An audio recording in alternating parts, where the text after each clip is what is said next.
네, 안녕하십니까. 정인태 신지식인 TV입니다. 저는 국립 한국복지대학교 특임교수를 역임한 정인태입니다. 네, 김기천 대통령 예비 후보가 성매매 특별법 폐지, 성산업 양성화, 14조 거래액 세금화, 이러한 언급을 했어요. 제가 전에 김기천 후보와 함께 공동 방송을 할 때 그런 언급을 해서 저도 좀 깜짝 놀랐던 적이 있습니다. 그래서 이 김기천 후보는 성매매 특별법 폐지를 외쳤고 성산업을 양성화시키면은 14조 거래액을 부가가치세만 해도 이게 1조 4천억이 된다라는 거죠. 네, 1조 4천억. 거기 이제 소득세까지 하게 되면은 세금 규모가 굉장히 커지죠. 근데 이 14조도 제가 확인해 보니까 2008년도에 14조인데 지금은 아마 음성화된 이러한 성산업이 굉장히 많이 진행이 돼서 이 돈의 규모가 굉장히 크지 않을까 저는 그렇게 생각을 합니다.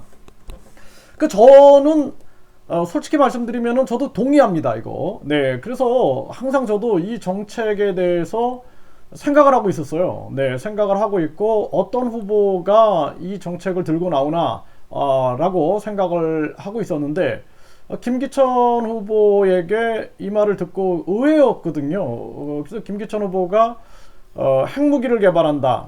핵무기를 개발하는데 한 뭐 1조 원 정도가 드는데 그 1조 원이 드는데 그 1조 원의 그 자금 마련에 대해서 이런 방법도 있다. 네, 한 가지 방법의 예로 성산업이 양성화되게 되면은 지금 14조 거래액의 부가가치세만 1조 4천억인데 네, 이러한 부분이 가능하다 이런 얘기를 했어요. 뭐 논란이 굉장히 많은데요. 성산업을 양성화시키고 성매매 특별법을 폐지한다라는 것이 논란이 많습니다. 그런데 인류 역사상 계속 있어 왔던 일이거든요. 그리고 성이라는 것이 사실 억압의 대상이 아니다. 저는 그렇게 생각을 합니다.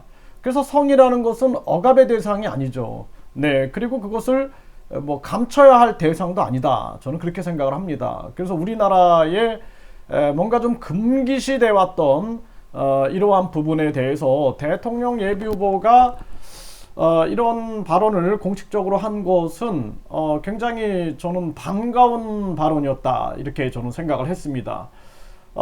지금 제가 이제 알아봤어요. 알아보니까 네덜란드는 장애인들에게 1년에 12번 합법적으로 성매매 지원금을 줍니다. 그러니까 한 장애인이 저를 찾아왔어요. 그래서 자기는 결혼도 못했다. 자기는 결혼도 못했는데 이분이 이제 나이가 좀 저보다 좀 더 많았어요. 저보다 2살인가 4살 정도 많았는데 이 장애인분이 하시는 얘기가 자기 결혼도 못했고 그 솔직히 말씀드리면 자기는 그 여자분들하고 이렇게 한 번도 이렇게 저걸 못 해봤다 이런 얘기를 하는 거예요. 그러면서 이런 얘기를 하는 거예요. 다른 나라는 장애인들에게 1년에 이런 성매매 지원금 또는 뭐 성매매 바우처를 준다라는 거죠. 바우처 카드를 줘서 그 바우처를 가지고 사용하게 해준다. 그리고 그 제공해주는 여성들도 그거에 대해서 굉장히 어떤 봉사하는 마음을 갖는다. 이런 얘기를 하는 거예요. 근데 저도 가만히 생각해 보니까 그렇죠. 네. 그런 부분이 어떻게 보면은 논란의 대상도 있지만 조금 더 우리가 성이라는 측면들을 사람의 권리적인 측면으로 들어갔을 때는 이해할 수 있는 부분이다라는 거예요. 그리고 저도 참 안타까웠던 게 이제 제가 가족 중에 한 분이 결혼을 못 하셨어요, 평생. 저분은 진짜 성생활은 어떻게 하실까라는 게 좀 걱정도 됐던 것이 사실입니다. 네, 그래서 지금 우리가 성이라는 측면에 대해서 억압하고 그걸 금기화하고 할 부분이 아니다. 성이라는 것은 본능이다라는 거죠. 본능이기 때문에 그 성이라는 측면들을 좀 우리가 풀어놓을 필요가 있다라는 거예요. 그래서 이렇게 이 나라의 이런 모습을 보면은 저는 굉장히 이 나라가 굉장히 성숙돼 있다. 이거는 이제 성숙된 거예요. 그래서 뭐 예를 들어서 성산업 여성들을 착취한다든지 뭐 강요한다든지 억압한다든지 이거는 절대 안 되는 거죠. 예? 제가 예전에 세상을 알아야겠다라는 생각이 들어가지고 제가 의무경찰을 지원했어요. 의무경찰. 근데 이제 제가 의무경찰을 지원했는데 저한테 그 뭐 흑카바, 청카바 이런 걸 나눠주는 거예요. 그래서 깜짝 놀래가지고 이게 뭔가 하니까 제가 무슨 소위 말하는 백골단에 배치가 된 거예요. 그냥 태권도를 했기 때문에 백골단에 배치가 된 겁니다. 그래가지고 그 활동을 할 때 보면은 이렇게 그 성매매 집결지 같은데 무슨 폭력배가 있다. 뭐 거기를 뭐 가서 폭력배를 잡아와라. 뭐 이런 그 명령이 떨어질 때가 있어요. 그래가지고 그럴 때 이제 뭐 경찰들과 가가지고 뭐 그런 업무를 하기도 하고 뭐 그쪽에 이제 순찰을 돌다 보니까 어떤 현상을 제가 발견했냐면 경찰들이 이렇게 봐주고 있는 거예요. 봐주고 있는 거예요. 그런 기사가 아마 있을 겁니다. 제가 한번 찾아보겠습니다. 그래서 한마디로 말하면은 경찰들이 좀 뒤를 봐주는 경우가 굉장히 많이 있었어요. 그리고 그 여성들에게 뭔가 이렇게 접대를 받는 부분들. 그래서 제가 뭐 우리나라도 이게 굉장히 많잖아요. 이게 음성적으로 진행이 되는 건데 아마 기사를 제가 찾아보겠습니다. 그러면은 아마 그런 게 굉장히 많을 거예요. 그러니까 불법이다 하고 그거를 악용하는 사람들이 굉장히 있는 거예요. 불법이니까 그러면서 인권을 억압한다든지, 예? 그게 아니다라는 거죠. 그래서 성산업이라는 측면들을 어떤 건강적인 측면에서도 관리해주고, 그리고 이런 성에 대한 어떤 그 기회 박탈자들, 기회가 없는 그러한 사람들, 예?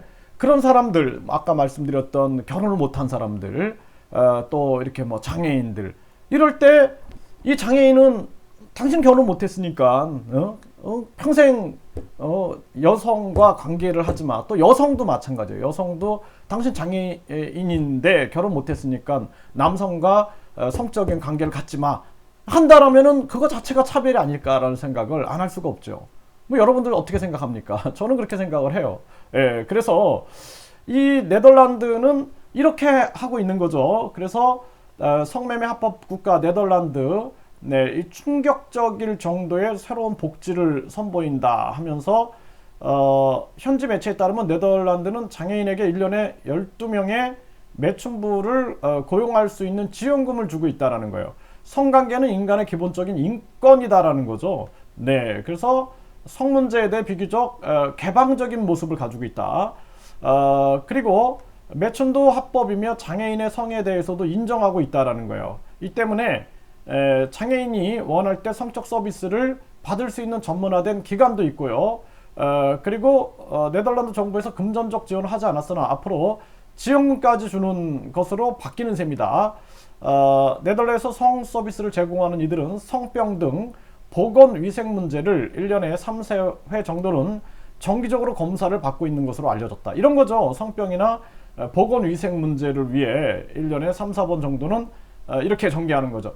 그래서 사실 이거를 이제 고용을 한다든지 그러면은 그 문제가 생겨요. 왜 고용이 아니라 개인 사업자 등록을 내는 거죠. 개인 사업자 등록. 그러니까 누가 고용을 하면은 거기서 문제가 생기는 거예요. 폭력배라든지 각종 성 착취 기업들이 생겨버리는 거죠.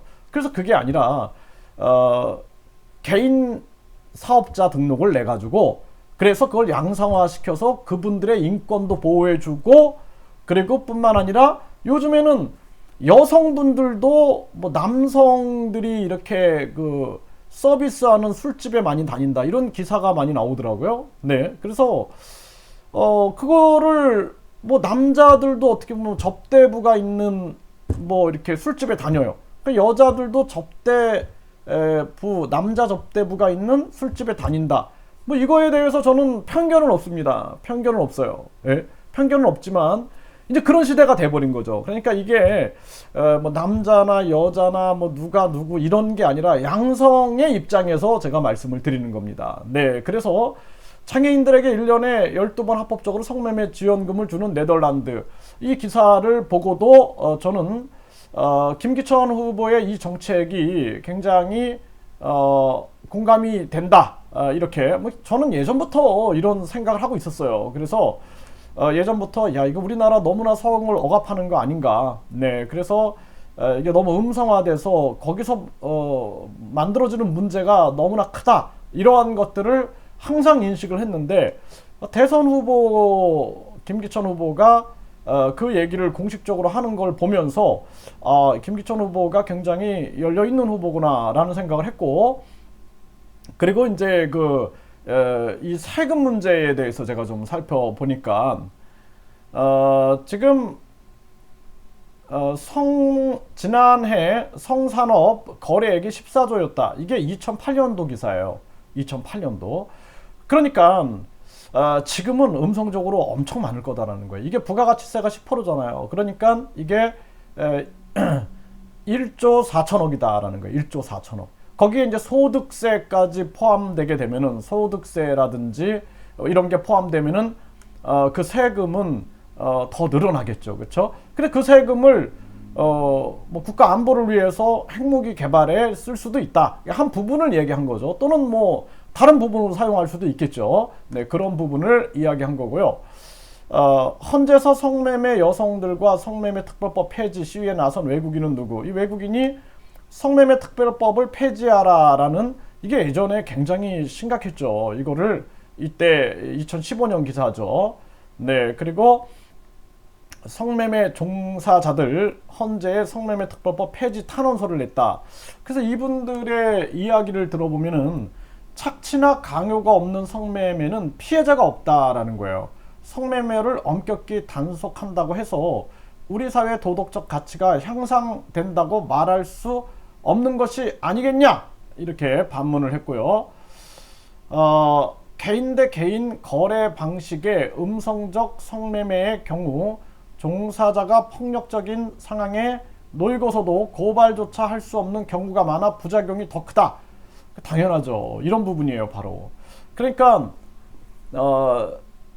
그 외국인들도 불법 체류자다 그러면은 불법 체류자들을 착취하는 사람들이 굉장히 많아요.